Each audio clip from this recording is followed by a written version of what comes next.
Les États-Unis se retirent ou se sont retirés de 2 bases en Arabie saoudite et en Jordanie à cause des récentes attaques en Jordanie. Lors de l'une d'elles, comme vous le savez, 4 morts ont été annoncés jusqu'à présent. Beaucoup de personnes ont aussi été blessées et envoyées en Allemagne. Et comment voyez-vous la situation, Scott, concernant la Jordanie? Il semble que l'Iran reçoive des renseignements de Jordaniens, et cela a été confirmé. Les gardiens de la Révolution ont affirmé cela, puis Donald Trump l'a confirmé dans son discours. Il a dit qu'ils envoyaient des renseignements aux Iraniens. C'est pour cela qu'ils connaissent notre position en Jordanie. Quelle est votre compréhension de la prochaine étape du côté de Washington? Si la Jordanie n'est pas sûre, où vont-ils aller? Est-ce que ce sera en Israël? En Grèce? Peut-être en Bulgarie? Je ne sais pas. À Diego Garcia. Que peuvent-ils faire d'autre, selon vous?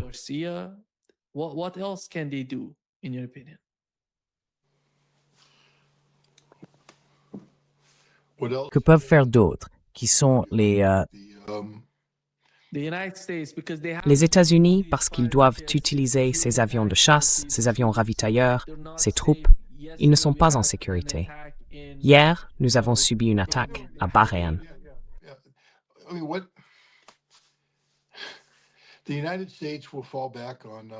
Les États-Unis se replieront sur des bases qui les rendront moins vulnérables à une destruction à un moment donné. Vous savez, il va devenir très compliqué de lancer des raids contre l'Iran, parce qu'il faut tenir compte du temps de vol, du carburant. Donc les avions vont devoir décoller, être ravitaillés, voler, probablement être ravitaillés de nouveau, bombarder, revenir, être ravitaillés, puis encore ravitaillés. On pourrait donc avoir jusqu'à 4 ou 5 opérations de ravitaillement, selon à quelle distance on positionne les avions. Mais notre force aérienne est conçue pour faire exactement cela. Donc l'idée qu'on va cesser d'attaquer l'Iran parce qu'on a déplacé ses bases, non, on continuera. Mais cela n'a pas d'importance, parce que nous allons bientôt manquer de munitions. En réalité, les États-Unis disposent d'une quantité très limitée de munitions larguées par voie aérienne, et nous sommes sur le point de les épuiser. Et quand ce sera le cas, ce sera catastrophique pour les États-Unis.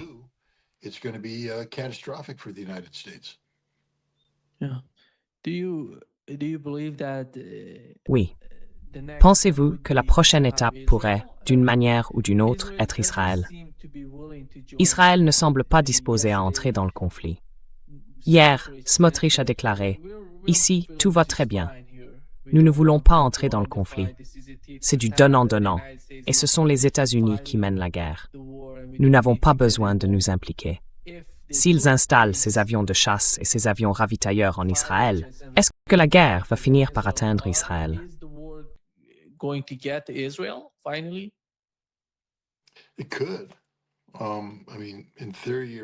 C'est possible. Je veux dire, en théorie, l'Iran pourrait décider de ne pas accorder de statut protégé aux Américains ou aux États-Unis et à Israël et commencer à attaquer ses cibles. Et cela conduirait à une escalade, avec Israël qui lancerait des frappes en retour. Mais encore une fois, Israël, dans le conflit initial de 39 jours, faisait partie des camps qui réclamaient la paix. Ça suffisait. Et c'est la réalité. Rien n'a changé récemment dans la posture militaire israélienne, qui laisse penser qu'il pourrait obtenir un résultat différent en répétant simplement les campagnes de bombardement du passé. Vous savez, Israël a fait de son mieux. Ils ont présenté leur meilleur ensemble de cibles et ils ont largué des bombes dessus. Ça n'a rien accompli. À la fin, ce que faisaient les Iraniens, c'était faire exploser des immeubles de bureaux qui n'étaient pas identifiables à l'œil nu. Mais les initiés savaient que c'était un endroit où les services de renseignement israéliens opéraient, un lieu où des systèmes spéciaux étaient développés, déployés ou, vous savez, détenus. Et ils passaient au suivant. Je dois vous dire qu'il est tard ici. Alors de temps en temps, mon esprit vagabonde et j'ai perdu le fil de ma réponse.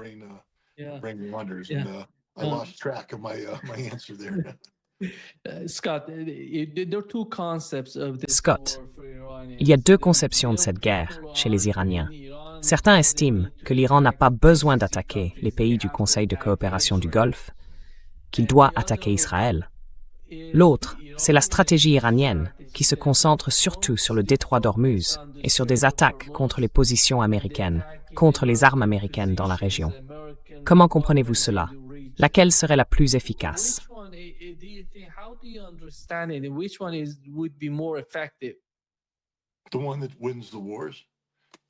Ce qui permet de gagner la guerre, c'est d'attaquer les bases américaines et les États arabes du Golfe. Ceux qui veulent frapper Israël sont des gens qui détestent Israël. Je ne suis pas là pour défendre Israël. Je ne suis pas là pour essayer de dire « Oh, Israël est bien, est mal » et ainsi de suite. Ce que je suis là pour dire, c'est que du point de vue iranien, leur objectif stratégique est de chasser les États-Unis du Golfe. Et on y parvient en battant les États-Unis. Leur effort principal pour mettre le monde sous pression, ce n'est pas de bombarder Israël, c'est d'empêcher le pétrole et l'énergie de quitter la région et, si nécessaire, de riposter en détruisant ou en endommageant les installations de production pétrolière dans la région de la côte du Golfe, etc. C'est ce que fait l'Iran. Tous ceux qui disent « non, il faut attaquer Israël », ce sont les mêmes qui disent que la Russie doit attaquer l'Europe.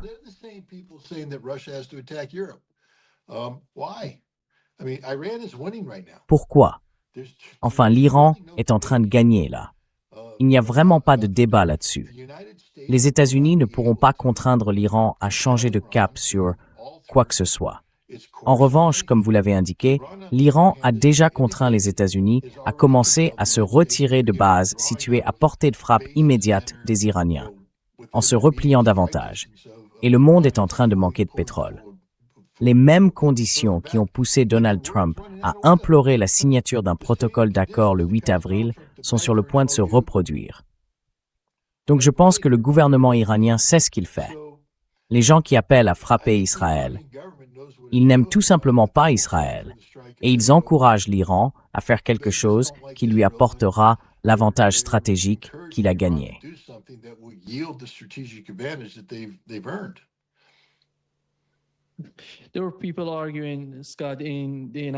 y a des gens qui soutiennent Scott aux États-Unis, surtout sur Fox News. Je le mentionne parce que c'est, semble-t-il, la seule chaîne que Donald Trump regarde. Que tout tourne autour d'une invasion, qu'il faut faire quelque chose qui relève d'une invasion à grande échelle. Il parle de l'île de Keshm, il parle de l'île de Karg, de faire quelque chose à la frontière avec le Kurdistan irakien. Et nous savons que ces derniers jours, l'Iran attaquait, vous savez, le Kurdistan irakien, et attaquait la base d'Al-Harir, la base américaine au Kurdistan irakien. Que pensez-vous de ces gens qui, à ce stade, soutiennent encore que les chances sont élevées que si nous faisons cela, nous puissions libérer le détroit d'Ormuz sans rencontrer la moindre difficulté, que nous n'avons pas besoin d'aller à Téhéran, que nous devons isoler la partie sud et rouvrir le détroit d'Ormuz.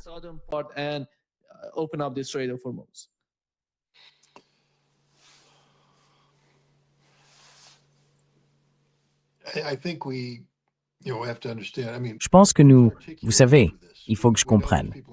Enfin, qui préconise ça? On sait qu'il y a des gens sur Fox News.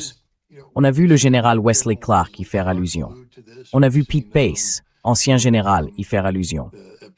On voit des gens qui ne sont pas des professionnels du militaire dire qu'on peut le faire, qu'on peut débarquer des troupes à terre, qu'on peut s'emparer de ce territoire. Mais le fait est que nous ne le pouvons pas.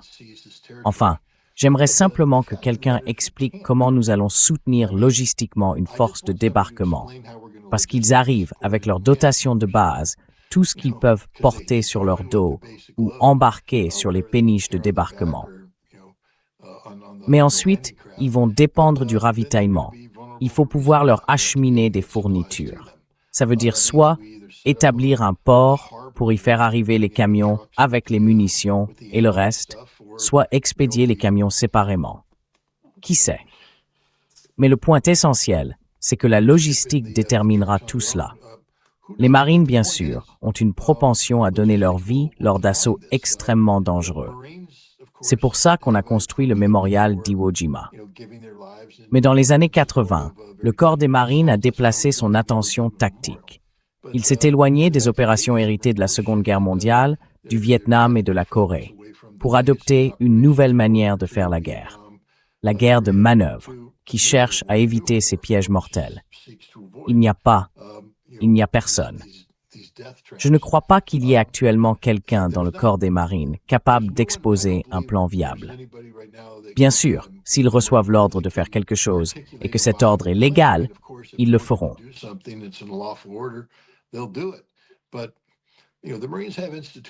Mais, vous savez, les marines ont une mémoire institutionnelle.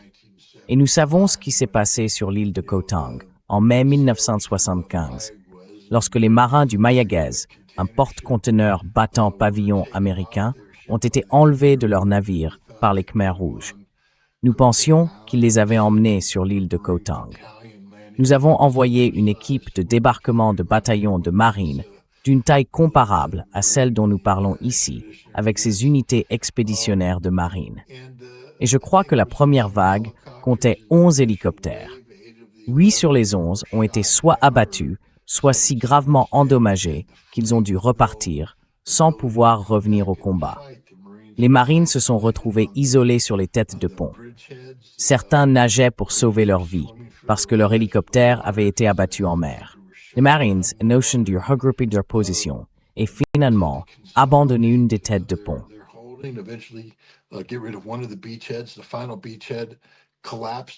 La dernière tête de pont s'est effondrée au milieu de la nuit et ils ont laissé derrière eux 3 marines, ainsi qu'une mitrailleuse M60. Il faut comprendre une chose. Dans le corps des marines, on ne laisse pas les nôtres derrière nous. Ça vous montre à quel point ce repli depuis l'île de Koh Tang s'est fait dans la précipitation. Les gars, si on entre sur l'île de Karg, ce sera pire que ça. Ce sera plus sanglant. On ne gagnera pas parce que c'est une mission stupide. Les Iraniens disposeront de 80 km de profondeur opérationnelle. Vous savez, si on entre sur l'île de Karg, ça veut dire qu'on y entrera et que quel que soit le terrain qu'on prendra, il faudra le tenir. Et les Iraniens pourront alors nous frapper.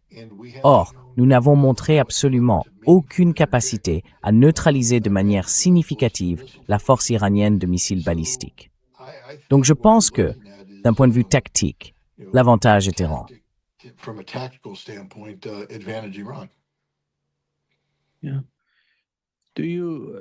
Oui. Scott, est-ce que vous voyez que le conflit autour des deux? Aujourd'hui, on a appris que le prix du pétrole dépasse les $95 le baril en raison des 2 détroits, le détroit d'Ormuz et le Bab el-Mandeb. Et combien de temps cela prend-il à Donald Trump? Vous savez, la dernière fois qu'il a annoncé le cessez-le-feu, j'ai supposé que tout tournait autour du marché pétrolier. C'est la pression économique qui s'exerce sur Donald Trump. Comment voyez-vous la situation en ce moment? Et est-ce qu'on arrive à ce point-là? Est-ce qu'il va annoncer, d'une manière ou d'une autre, « Je vais annoncer un nouveau cessez-le-feu ».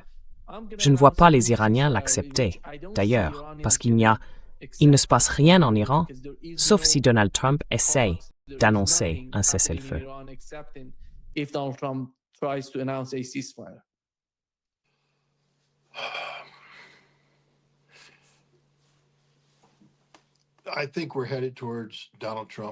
Je pense qu'on se dirige vers une situation où Donald Trump devra prendre une forme d'action unilatérale en raison des conséquences néfastes de sa décision de réengager militairement les États-Unis avec l'Iran. Je pense que les Iraniens l'accepteront, je le crois. Je publie un article intitulé « La diplomatie hybride ». Et au fond, l'Iran en a tiré profit. Souvenez-vous, ils ont négocié un protocole d'accord dont les Iraniens disaient que les Américains ne le respecteraient jamais. Alors s'ils le savaient dès le départ, pourquoi l'ont-ils négocié?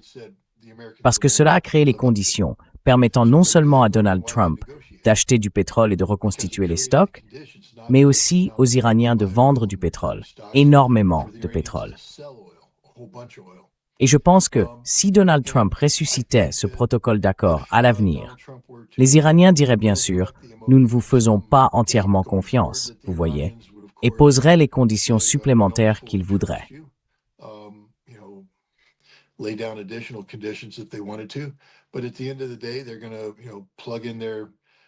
Mais au bout du compte, ils vont brancher leur ordinateur portable et leur téléphone, puis continuer à vivre, parce qu'ils n'ont pas le choix. C'est ça, la diplomatie hybride. Au fond, il s'agit d'utiliser la tromperie pour faire avancer ses buts et ses objectifs.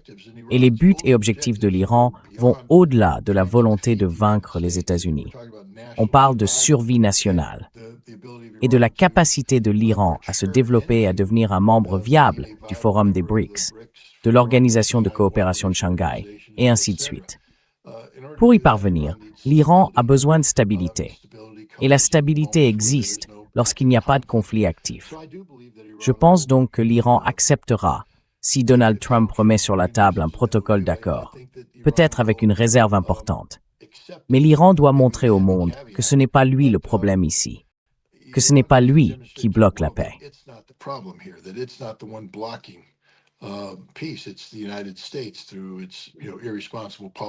Ce sont les États-Unis, à travers leur politique irresponsable, à travers la diffusion actuelle d'images et tout ça. Donc oui, je pense que les deux parties ont intérêt à adopter un protocole d'accord. Et je crois que cela va simplement s'inscrire dans un cycle de violence intermittente qui va se poursuivre encore un certain temps. Parce que aucun des deux camps ne peut se permettre de tracer une ligne dure et de dire « non, nous allons continuer ». L'Iran n'est pas à l'agonie, mais il subit des dommages à cause de ces frappes. Je pense donc qu'on pourrait voir une situation dans laquelle l'Iran accepterait le cessez-le-feu proposé par Trump, tout en sachant parfaitement que ce n'est qu'une imposture, une mascarade. On ne peut rien croire, et il agira en conséquence.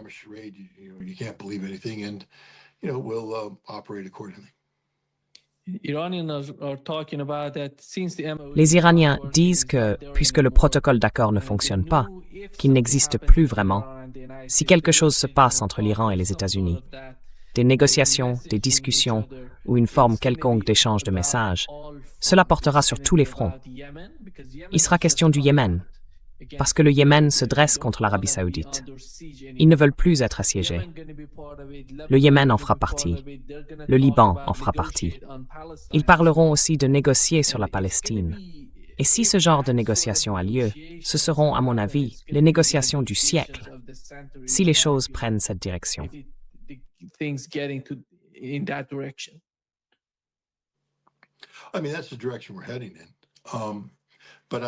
C'est la direction que nous prenons. Mais je crois que les Iraniens vont, parce qu'on parle de temps, on parle d'une urgence en matière de sécurité énergétique qui est en train de se produire.